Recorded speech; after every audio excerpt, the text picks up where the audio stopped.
Shalom, and welcome once again to a message from the wisdom of Torah. And this week we are studying the portion of Masei, the final portion in the book of Numbers, Bamidbar.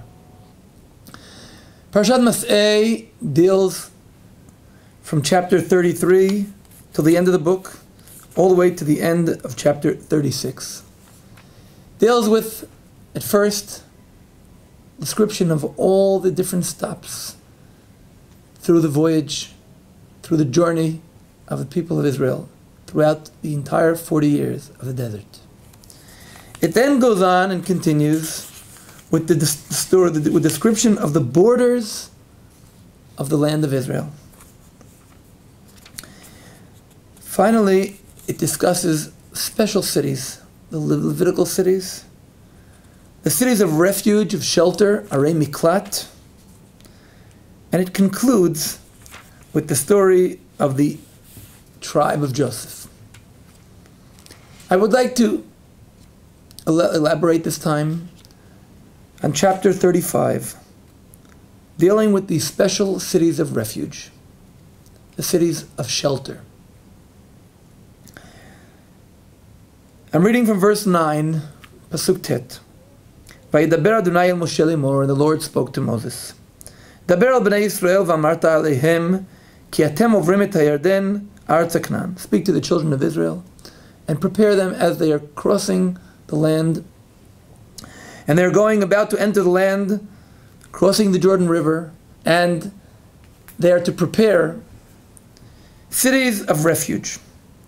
And the Torah says in verse 13, Pasuk Yud Gimel, V'ha'arim asher titnu, and the cities that you should set aside, designate, Shesh Arei Miklat Tiralchem, 6 cities of refuge.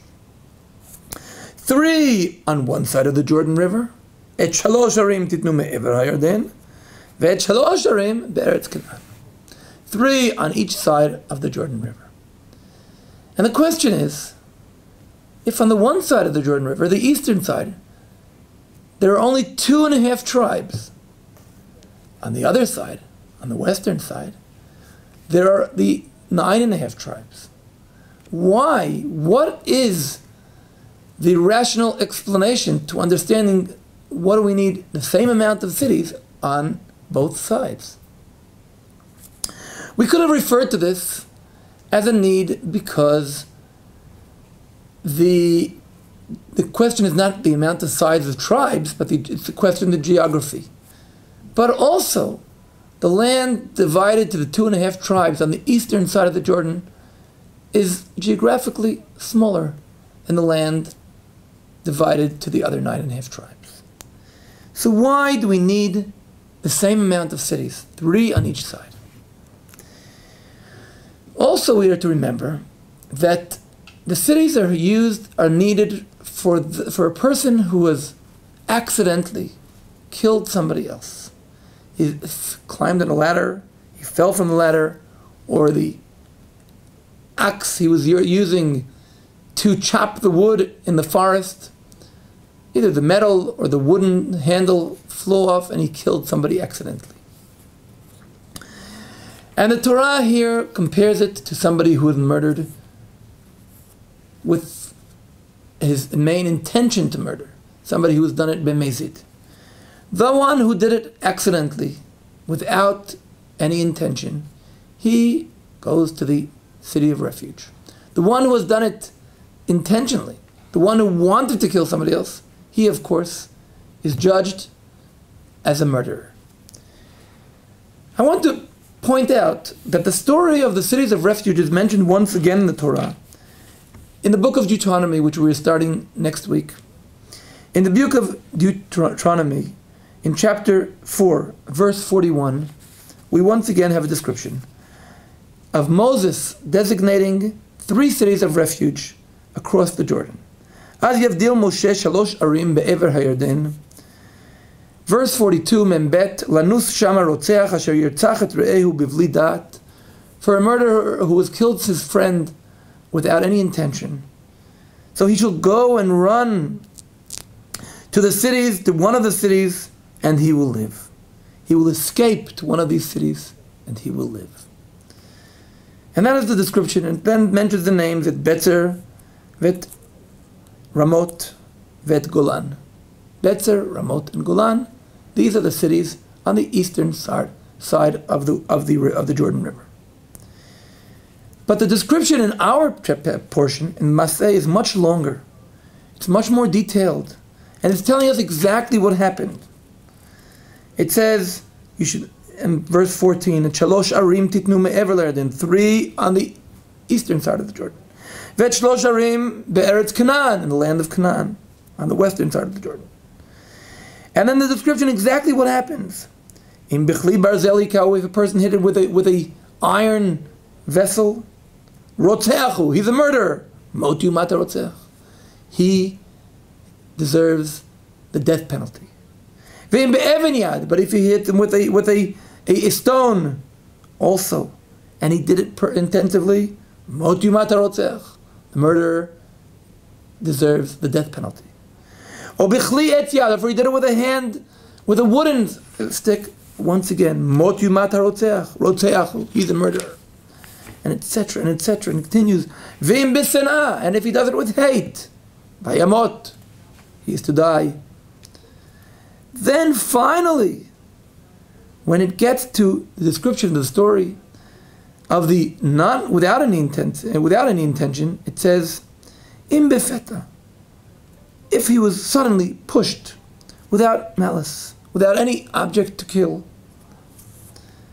It says, hulo yevlo, he's not an enemy, he does not hate him.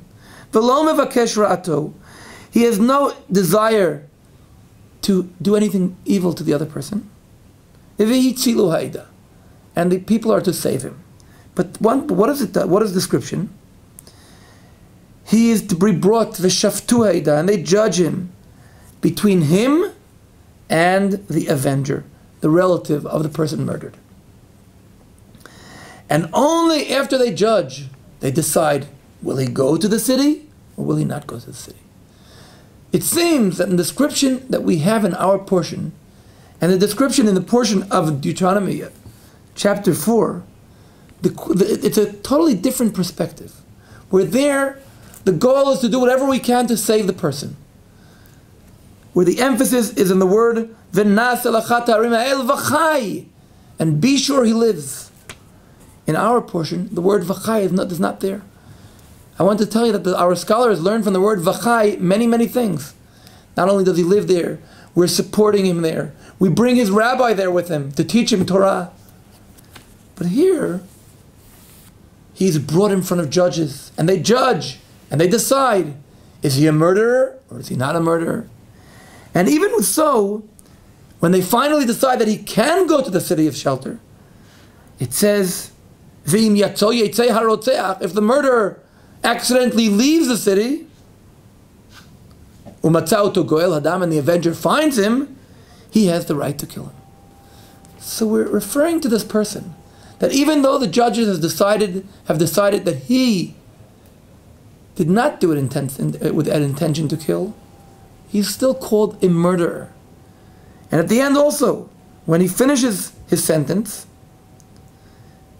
Acharei mot haKohen HaGadol, I'm reading in verse 28, Yashuv harotzeach l'eretz achuzato. When the high priest dies, the murderer will return home to his land. We're still referring to him as a murderer.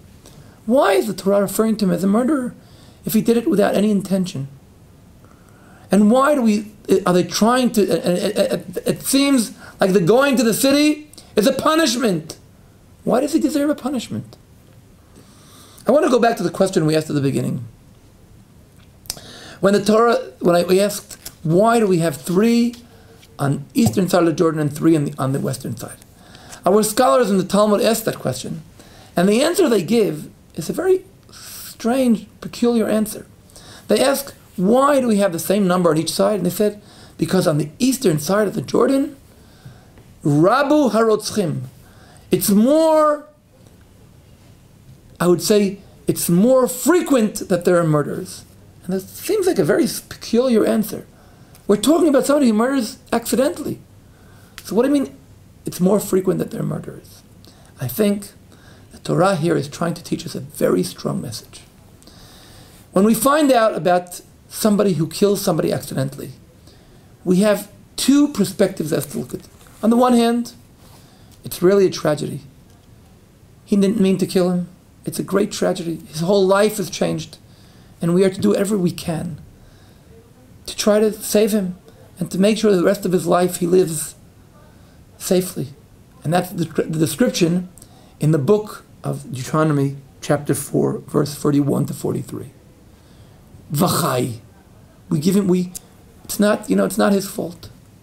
And that's a true look, it's a tragedy. He never wanted to do such a thing. But on the other hand, in this portion of the Torah wants to point out something else, which is a different perspective, but it's also true. And both perspectives are true. The Torah wants to point out, taking someone else's life, even if it happened accidentally, you have to refer to this as murder. Why? Sometimes things happen accidentally. But if we have a deeper look, we can understand that the accident was part of some kind of negligence. For instance, somebody was driving a car, he didn't pay attention, and he killed somebody. Somebody was doing something dangerous, and he accidentally killed. It was an accident. But the Torah tells you taking someone else's life is not something that can happen accidentally. It means you were not careful. It means you could have been more careful. We're referring to you as a murderer. Even though you really truly didn't mean to do it, human being has to take responsibility on whatever he does. The Torah is teaching us here in this portion, as we are concluding the time in the desert and we're entering the land of Israel, responsibility is the word. Responsibility means not only whether you had an intention to kill or not, but the responsibility means taking preparations, preventive medicine, but also preventive behavior and anything dealing with anything dangerous. If you kill somebody accidentally, yes, in a way, you are a murderer. And if a person understands this, the space of responsibility he will take upon himself is much greater. And if this happens, life will be much safer. The Torah, as people are finishing the stay in the Midbar, finishing their journey in the desert, where they were in the hands of Moses, and now they're getting ready to take responsibility as an independent nation, must remember that independence includes responsibility. And this is what the Torah is trying to teach us. There's a small difference between a murderer and somebody who does not do it intensively. Going to the shelter city can also be a punishment, not only to save your life, but also you should understand that taking someone else's life must have some kind of price, must lead to a new understanding of responsibility. And this is what the Torah is trying to tell us as we are becoming an independent nation. Shabbat Shalom.